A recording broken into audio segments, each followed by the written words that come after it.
Good afternoon and welcome to Webinar Wednesday. We're excited to have over 440 registered attendees for today's webinar, which is eligible for 1 credit from the ACI.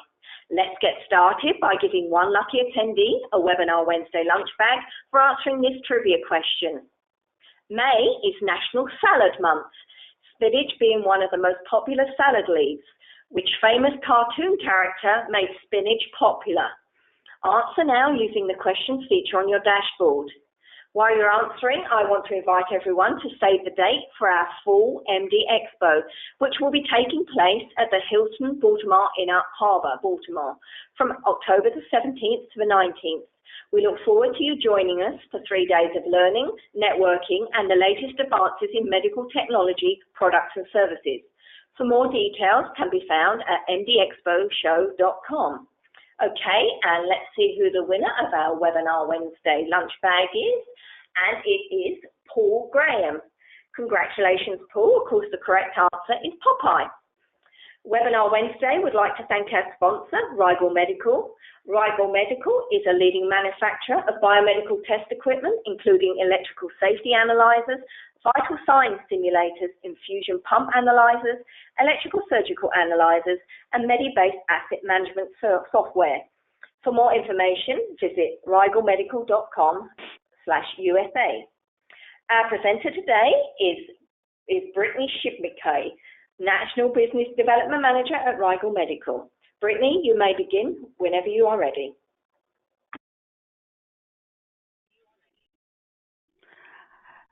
Thanks, Linda, and thanks, guys, for joining me today. I hope you get something useful out of it.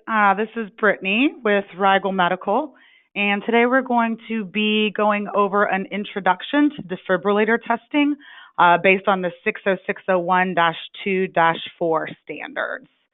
So we're going to go ahead and get started. Okay, so here is our agenda for the hour. I will touch on defibrillation, a little bit of the history and theory behind that. We'll look at the heart and the electrical signals, the definition and use of defibrillation. We'll take a look at the standard IEC 60601 codes that is for testing the defibrillators.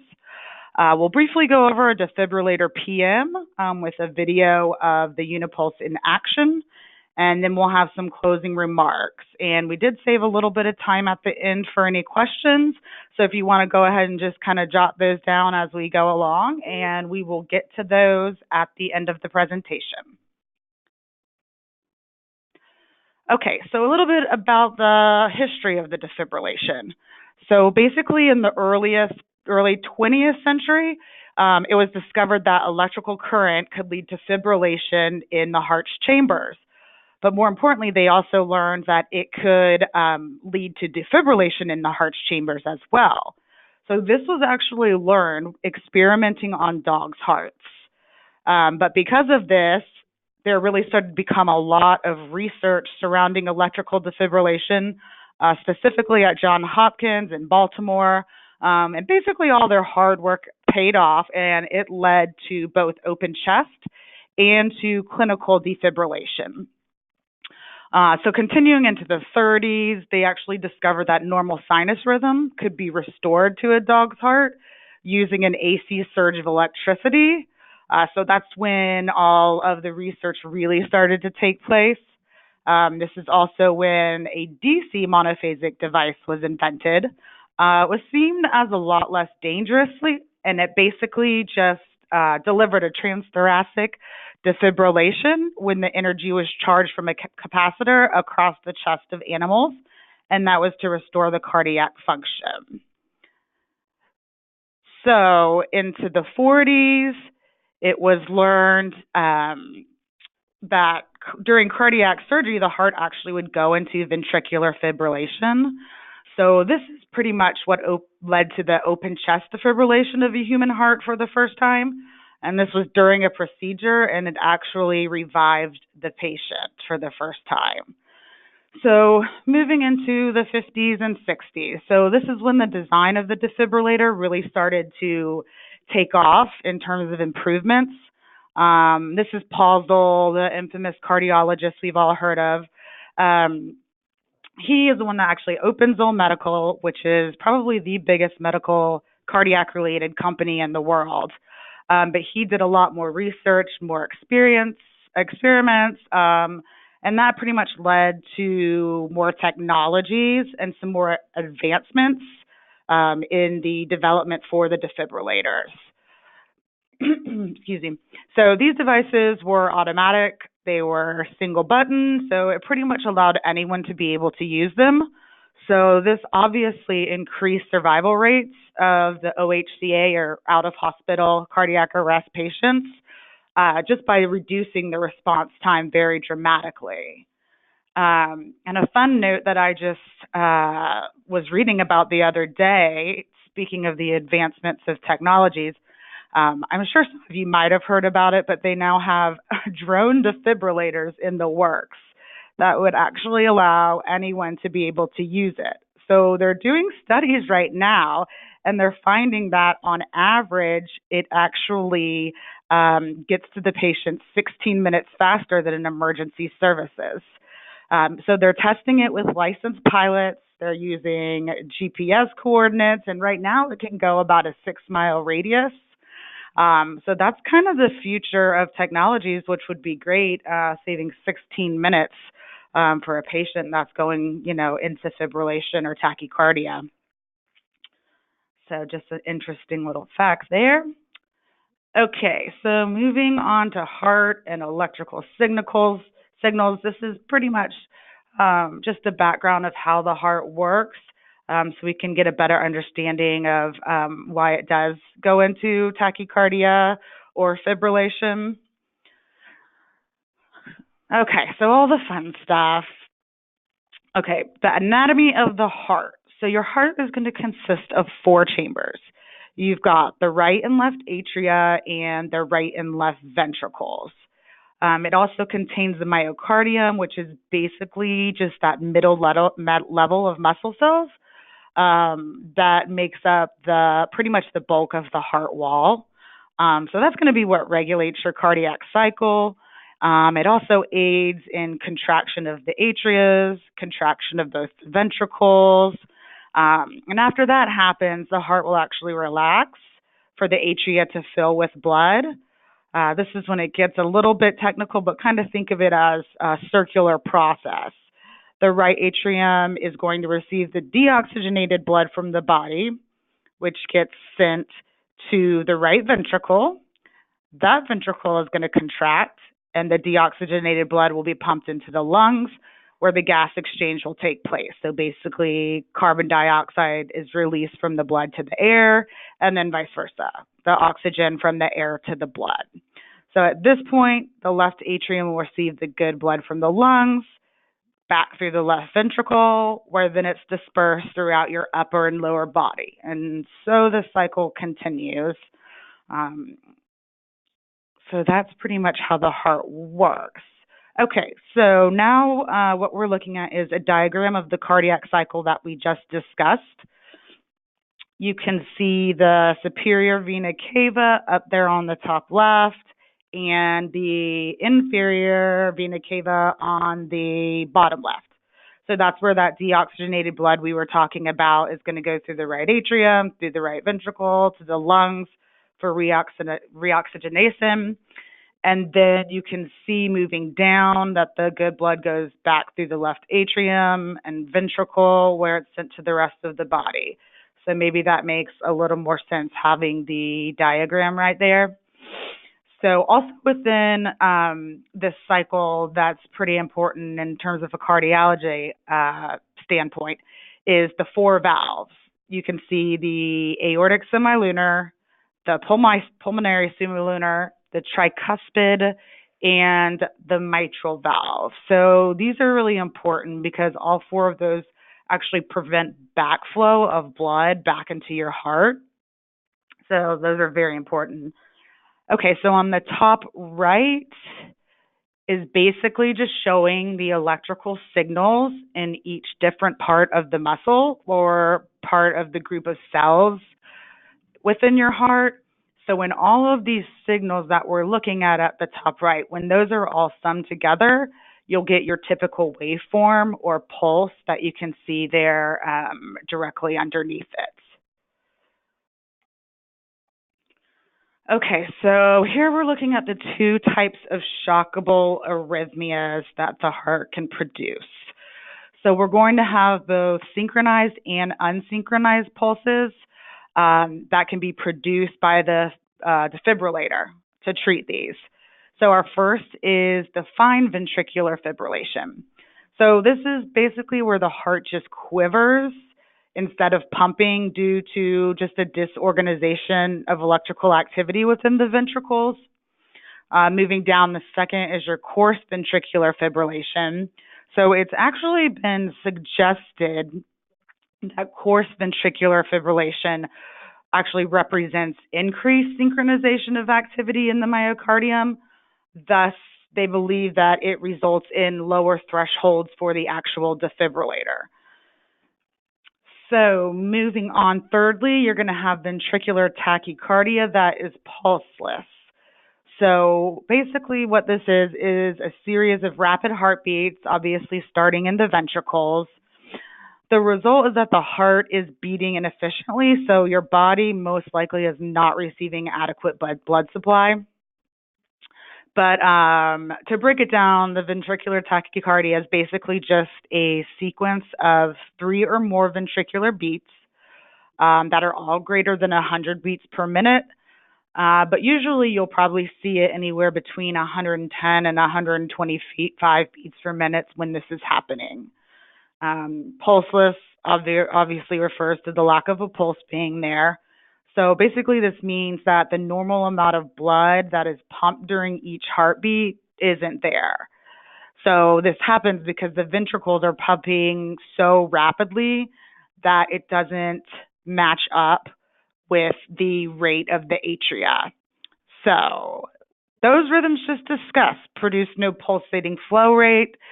So basically no synchronization, defibrillation is needed in those. So with these rhythms, the defibrillator will fire a higher energy shock, and immediately when you push the shock button, so the shock can basically fall anywhere on the QRS complex or the cardiac cycle. So next we have the atrial flutter. So this is actually a pretty normal or common abnormal heart rhythm that obviously starts in the atria. It's usually going to be associated with a fast heart rate, a sudden onset of like an abnormal heart rhythm maybe.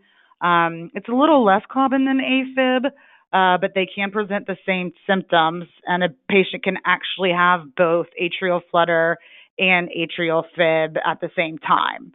Atrial fibrillation is very similar in that it's sudden onset, abnormal heart rhythm, and but this is one that's more constant over time, I believe. Sometimes the episodes don't have any symptoms, but if they do, they would most likely be your heart palpitations, fainting, lightheadedness, shortness of breath, chest pain, things of that nature that you would obviously think would be related to a decrease in the heart's function. So lastly, we have ventricular tachycardia with a pulse. So once again, this is going to be when a pulse rate is more than the 100 beats per minute, with at least 3 irregular heartbeats in a row. The difference is this one is a major cause of sudden cardiac death. So with these 3 waveforms, there is going to be a pulsating blood flow. So a synchronized defibrillation has to be used in order to match up that rate between the ventricles and the atria. So the non-shockable arrhythmias. So this is pretty much a very good example of how you can't believe everything that you see on TV.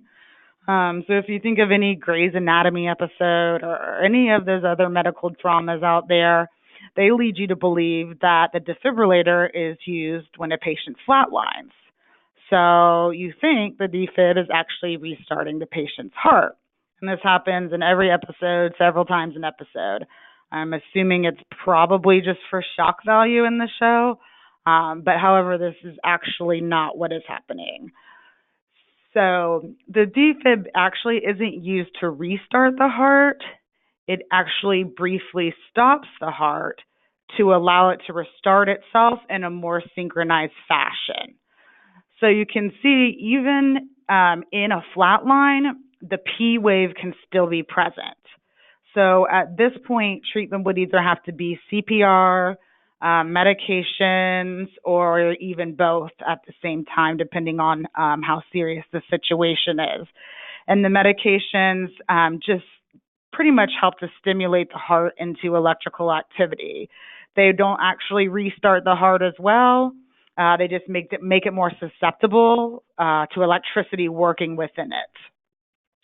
So atropine is probably one of the top used medications. And an interesting fact, this is actually the medication that our soldiers carry around in combat zones where they think that there could possibly be nerve agents present. So with these nerve agents, they're pretty severe.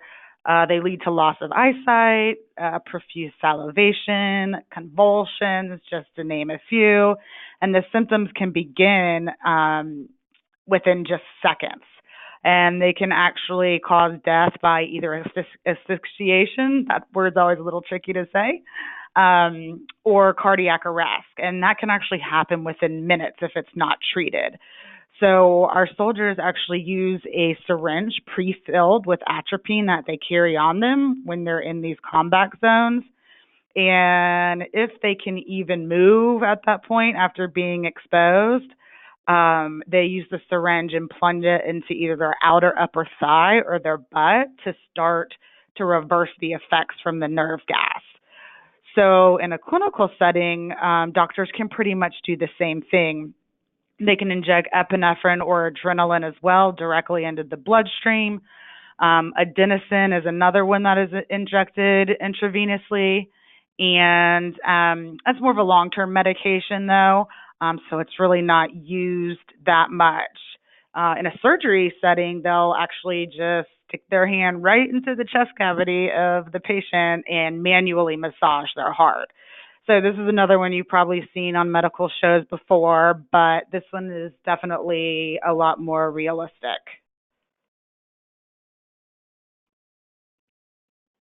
Okay, so we touched briefly on this a few slides ago, but what we're looking at here is basic cardiac synchronization. So the figure shows a regular format that you would probably see on any EKG report that you look at. Again, it's important to remember that when a pulse is present, defibrillation cannot occur in that vulnerable period. And that's seen right there on the graph below the T wave.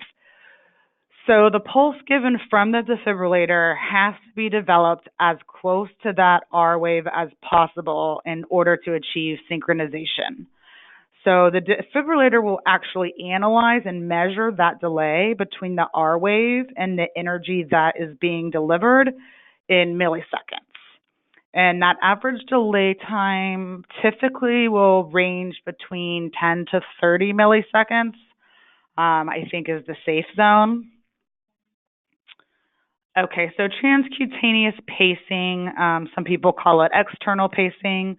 So it's just a temporary way of pacing a patient's heart during a medical emergency. So this is different than defibrillation, and it's usually used in less serious cases. But basically, it is delivering pulses of electric currents through the patient's chest that actually stimulates the heart to contract. So it can apply a pulse of up to 200 milliamps, and it's most likely used in someone that just has an abnormally slow heart rate. That's actually called bradycardia. And it's basically just a heart rate of less than 60 beats per minute in an adult. However, there are some exceptions to this. If you think about professional athletes, for example, They usually have a lower resting heart rate just because of the shape they're in and how hard they train. Even the elderly, because your heart does naturally slow down as you age. So medical attention is only needed when the bradycardia shows signs and symptoms of shock. So during the transcutaneous pacing, the pads are placed on the patient's chest.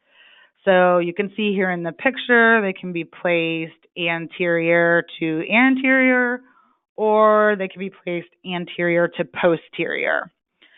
So the anterior to posterior is definitely more common because it minimizes the impedance in the patient. So it's essentially, I guess you could say, sandwiching the heart between the two pads. So this pacing can be a little bit uncomfortable. If you're in a hospital setting, sometimes they will actually sedate the patients. But just a side note, continuous pacing can actually cause pretty bad skin burns. So if it's necessary to pace someone for more than 30 minutes, they just have to keep a really close eye on it.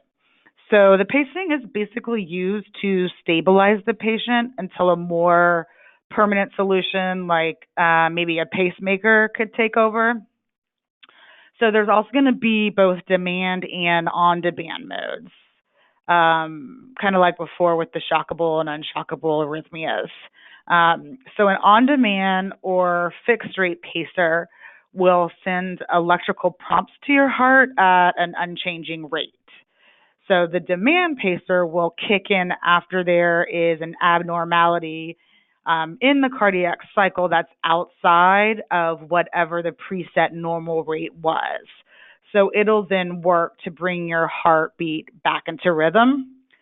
So basically the demand pacers are going to be used to restore a normal heart rate that only becomes abnormal occasionally, whereas the non-demand pacer is going to be used when the problem is always present and the heart won't keep going without that constant help. Okay, so on to definitions and use. This is pretty straightforward. Defibrillation. So the medical definition is defined as a treatment for life-threatening cardiac dysrhythmias, specifically ventricular fibrillation and non-perfusing ventricular tachycardia. A defibrillator delivers a dose of electric current, often called a counter shock, to the heart. Basically, it's just administering an electric shock to the patient just to get the heart back into a normal sinus rhythm. So very straightforward there. Okay, so what is fibrillation? So it is simply uncontrolled rapid contractions of the heart muscle. So this can happen in both the atria and the ventricles, although atrial fibrillations are going to be a lot more common. So while atrial fibrillation isn't immediately life-threatening, as I talked about before, ventricular fibrillation can actually lead to cardiac arrest rather quickly. Because during VF, a patient can have usually a rapid loss of consciousness that will result in asystole or your flatlines. So if not treated immediately, death can definitely be a serious concern. The window of opportunity to get medical treatment is actually only 10 minutes. So as we discussed before, AFib can be treated with several types of medications, and that's usually the route that the physician will go if they make it to the facility or the hospital. Some of these are going to be like your anticoagulants. Since AFib makes your heartbeat irregular, blood can actually pool in your heart, which that can cause clots, which will raise your odds of stroke significantly. So you'll often see these patients being put on anticoagulants. There's several other blood pressure medications that basically will just slow down your heart if it beats too fast. So that's more of once they've diagnosed you correctly, that would be a long-term treatment, probably for the rest of your life, because it's going to help to obviously lower blood pressure, and it'll also help to kind of disperse the symptoms that come along with all of these different diseases. There's also some anti-arrhythmias, sodium channel blockers, potassium channel blockers. I mean, we could go on and on, but there are some great medications out there that can, help these patients out in the long run. Okay, so what is defibrillation and how does it work? So the paddles are placed on the patient's chest from the sternum, which is up top of the picture, to the apex at the bottom of the picture. So the energy is then going to travel across the patient from the atria to the ventricles, as you can see there. And once again, the paddles can be placed anterior to anterior or anterior to posterior. Okay, so when we're looking at the types of external defibrillators, we're going to have the advanced life support or the ALSs, and then the basic life support, which is going to be your AEDs. So the ALS devices are basically an all-in-one solution. It could do pacing, vital signs monitoring, and EKG monitoring. So these are the ones that you're usually going to see with EMTs, firefighters, etc. But the AEDs, those are pretty basic. They're more likely going to be used by someone that's not medically trained, which is why they're so basic. But it will simply calculate the accurate cardiac rhythms. So they can only use to shock a patient if they're in, once again, ventricular fibrillation or ventricular tachycardia. And you can think about like your local gym or a school, hotels. They usually have them everywhere, and they're continually increasing the laws as to where and how many need to be placed within public spaces. So yeah, those are pretty common. Anyone can typically run it. Okay, so defibrillators, as you know, can be monophasic or biphasic. The monophasic is mainly how the earlier defibrillators operated. They require higher energy, usually between 200 and 360 joules. They're also usually a little bit less effective than the biphasic ones. So moving on to the biphasic. So these are going to be the more of your modern ones. They are operated at a lower energy level, usually between 150 and 200 joules. So they're essentially just a positive pulse with a negative corresponding pulse.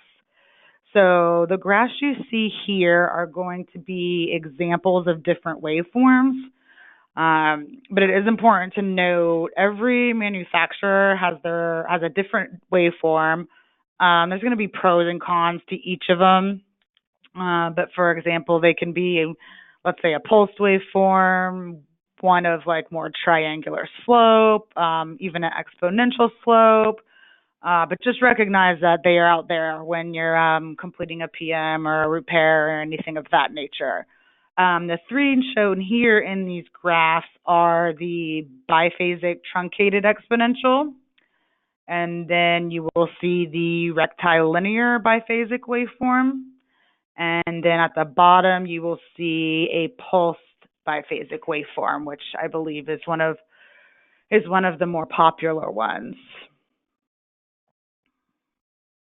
Okay, so a couple more differences between monophasic and your biphasic waveforms. The monophasic is going to have a high peak current that is decreased slowly over time over a particular slope. So the flow of the current is going to be in one direction, and it's actually going to decrease as the impedance increases. So when that impedance increases, there might not be enough current to actually defibrillate the heart at that point. Some examples of impedance could be skin moisture, body composition, even noise around you, as I'm sure you guys already know. But looking at biphasic, the current flow is going to be bidirectional. So these waveforms will automatically adjust regardless of the patient's impedance.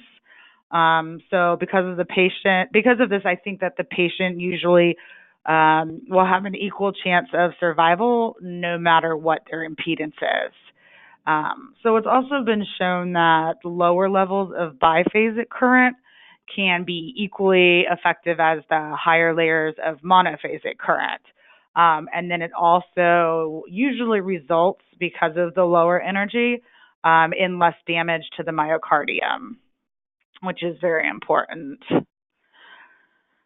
Okay, so this is going to show what we were talking about earlier, that the Grey's Anatomy and all those shows give us a false representation of what the defibrillators actually do. So just to reiterate, they don't start the heart when the patient flatlines, but instead they briefly stop the heart just to give it a chance to restart back on its own. So there has to be some presence of electrical activity in order for the defib to actually work. All right, joules of energy. I'm sure you guys' favorite. So the dictionary definition of joules of energy, and I know you guys probably know this inside and out, but the joule is the standard unit of energy used in scientific applications to measure and express the work done. The energy or work required to produce 1 watt of power for 1 second is a joule.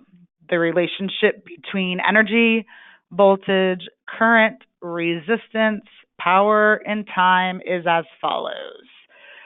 So you can see all the different calculations below. Obviously, when you're looking at power, there's several ways that you can calculate it. But if we're going to go back to the Ohm's law, which I believe is usually used the most, current squared times resistance is going to probably be the most often used. So basically, all of that energy is the number that you get multiplied by time. So hopefully this is kind of an eye-opening page of really how critical it is to get medical attention as quickly as possible when defibrillation is needed. So the more time a patient has to wait for intervention, obviously it's going to be the less likely that he will be able to be brought back and saved. So this graph just pretty much shows that every minute counts, and every minute actually decreases the success of being able to save someone by 7 to 10%. So that is rather quickly. 7 to 10 minutes is about all they have to be able to be brought back. Okay, so the standards IEC 60601-2-4, which I'm sure you guys are well aware of. Okay, so when we talk about electrical safety, the IEC 60601 is basically broken down into different categories for medical devices, because they all have obviously different requirements that have to be done when doing a PM. So the 60601-2-4 is going to be for your defibrillators. So you can see here the purpose of the standard is to establish particular basic safety and essential requirements for cardiac defibrillators for manufacturers' adherence. The standard stipulates the accuracy of the defibrillator energy output into various loads, maximum delay time from the synchronized peak QRS complex to the peak delivered energy, the differentiation and indication of shockable and non-shockable arrhythmias, and the accuracy of the pacing pulse rate current direction. So, moving on to the actual PM. The slide is a little busy, but I can get a copy of it to you. It's probably second nature, to be honestly, for you guys at this point. But basically, we're going to do a visual test, which I'm sure you do on anything that you're testing at this point, making sure anything doesn't look odd or unsafe just by the looks of it.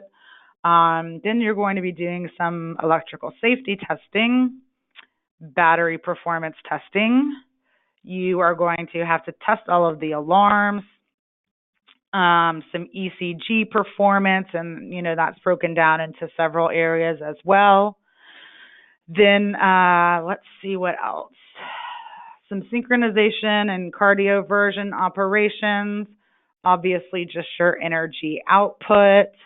You're going to have to do some pacer output tests, some paddle impedance tests, and then some vital sign verifications. I think it's your SpO2, non-invasive blood pressure, and I want to say CO2, yeah.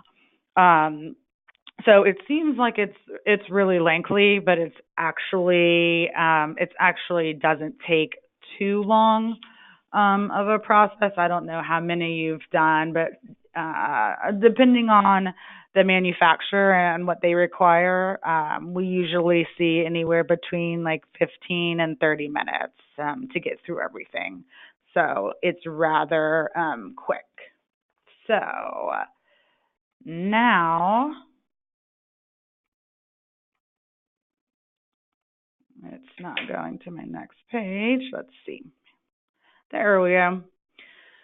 Okay, so now I am just going to show you guys a quick video giving a brief overview of the Rigel Unipole, the 400, and how it works. And I'll let you know that we are working on some other more detailed videos for the Unipulse that we always put up both on our website and you can find them on YouTube as well. So some of those are in the works. Okay, so let's get to the video. Okay, we're going to turn it on. Notice how quickly it powers up. Hit the back button to go to the home page. Now here we can enter the asset ID, the make, the model, the serial number. We're going to push the thumbs up to save the information. So F2 button for defib mode. So here you see it brightly shows up where to make your connections, the black to black and red to red. It's very important not to mix these up, hence the flashing notice. Here you're looking at the connections on the back of the Unipulse. We're going to push the back button again to get to the testing page. We push the energy select button on the defibrillator.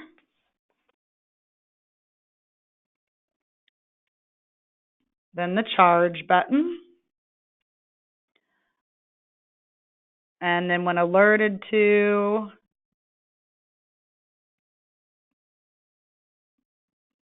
the shock button, and there we go, 197.6 joules, well within specs. So we're going to push the arrow keys to see the waveform. And then again, you'll see that it registers all of the different measurements. And then we're going to save the information. So here you can add any additional comments you may have as well, just for future reference. Thumbs up to save.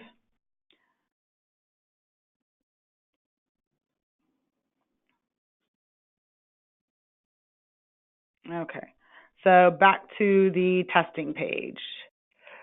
So here we can actually scroll down to select data, and all of your tests will be saved right there. So you will have all of the information that you just collected from the test, and it'll be listed there. So there's your search results, and you would scroll down to your test, and there it is, the one that we just did in the video. There's the comments that we were made, and all of your information shown. That will be saved into that particular asset number. Okay, so this is going to be the setup of the back of the Unipulse, where we're going to do the EKG simulations. So we're going to go to F4. Okay, so now you can see here that the Unipulse is actually mimicking the waveforms that are on the defibrillator.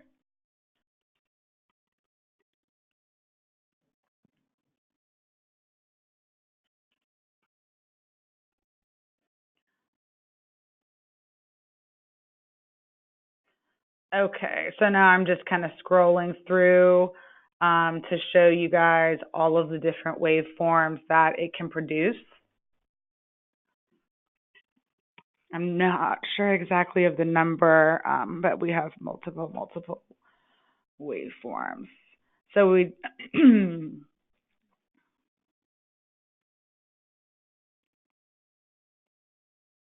okay, so I think lastly here we are going to change the how we're scrolling through, showing even more waves.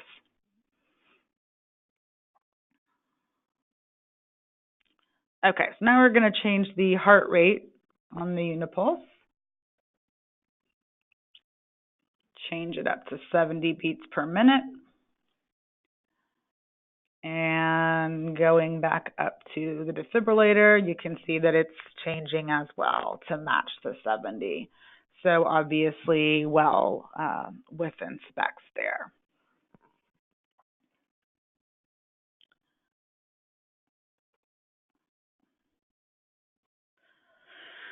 Okay, so that is that for me. I did want to emphasize the importance of just being extremely careful when you're dealing with these critical life support systems like the defibrillator.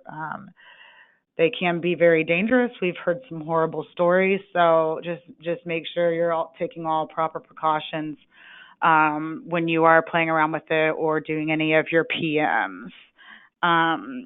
So with that said, I have my email address there. If you would like a copy of the presentation, if you have any additional questions.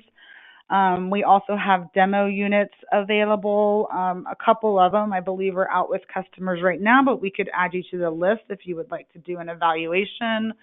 If you would like data sheets, any of that nature, just please don't hesitate to contact me. Linda? That's great. Yes, thank you so much, Brittany. That was really interesting. We have got a few questions. The first question that I've got is, does the Unipulse test external defibrillators and pacer function? Okay, yes, it does. And that pacer load varies, I believe, between 50 ohms and 1600 ohms. And we actually, inside of the defibrillator, we have internally pacer manufacturer waveforms. Off the top of my head, I'm thinking, I know we have GE, your HP, your Mindray, Philips, Wells Allen, Zoll, and then a handful of others as well that are already built in for you. So yes, we can. Okay, that's great. So how is saved test data sent to the computer? CMS, sorry. CMMS, yeah. Okay, so basically the information is going to be saved as a CSV file that then you can shoot over via a USB port, and it can be attached to an order at that point. Okay, so how is the Unipulse battery operated? It is battery operated, yes. It's a rechargeable battery. It does last, I would probably say, I don't want to give misinformation, but it does last for a really long time if it's at full charge. Okay, so what information is saved as the test result? Okay, I believe it saves the nominal load. It'll save peak voltage, peak current, waveforms in a graph form. minimum and maximum voltage, and the pulse width. So all the basics that you need, pretty much. Okay, so I've got a question here. What would happen if you defib someone in a stole or flat line? Not a good situation. It's actually just, it won't do anything.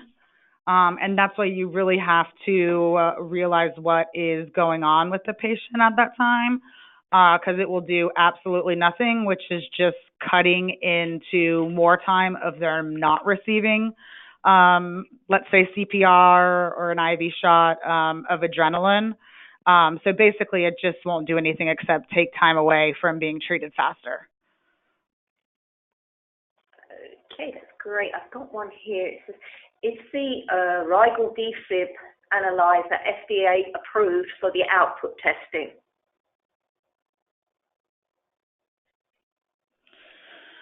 So that's where things get a little tricky. So all of our products, and this includes all of our competitors' products as well, we actually don't have to be FDA approved because we're not manufacturers. So what we do have is we went through the entire, it's called the 510K process, which means that it has gone through all legalities with the government. It was, a 6 or 8 month product where they can recommend that it is safe to use, because we actually don't have to be completely up to speed with the FDA guidelines. But yes, so it is legal and approved and safe to use in the United States. That can get a little confusing sometimes, but good to hear. Is it necessary to PM AEDs beyond their self-test?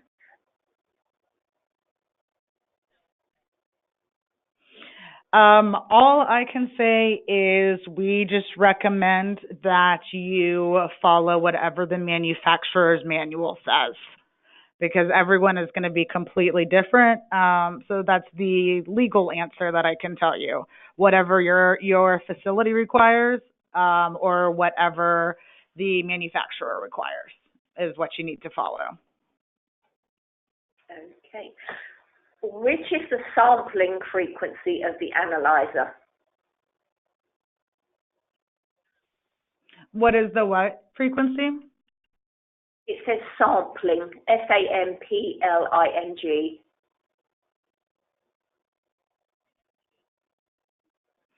Oh, the sampling.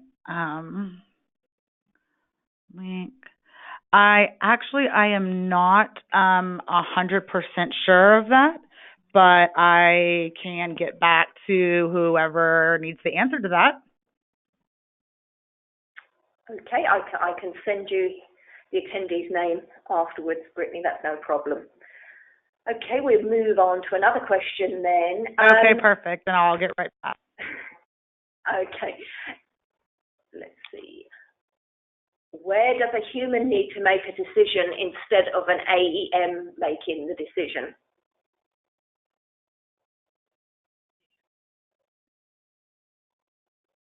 When does a human make the decision over what? An AEM.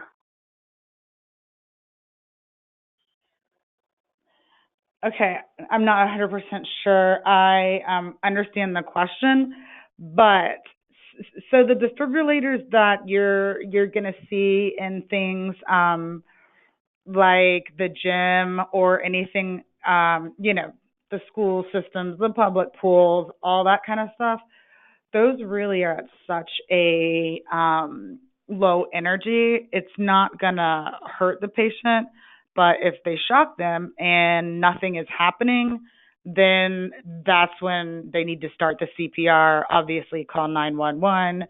They're going to have to get some medications as soon as the paramedic, but it could hold them over if there is just a little bit of that P wave left, which is usually the case if it's a completely healthy individual. There will be a little bit of the P wave, so it will definitely tide them over until help can arrive. Okay, so another question I have is, how does the Rigel compare to the Fluke defib tester? Oh, that's always a good question.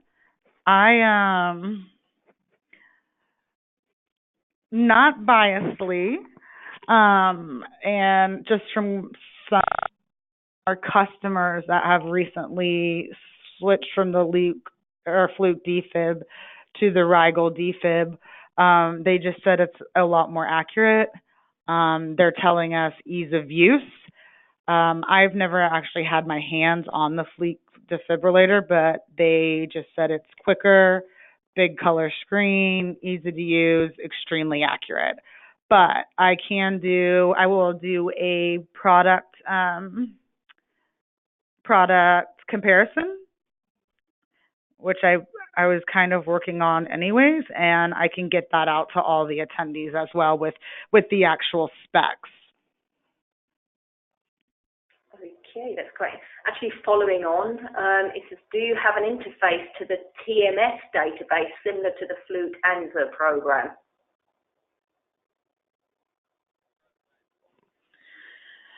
Okay, TMS, we do not.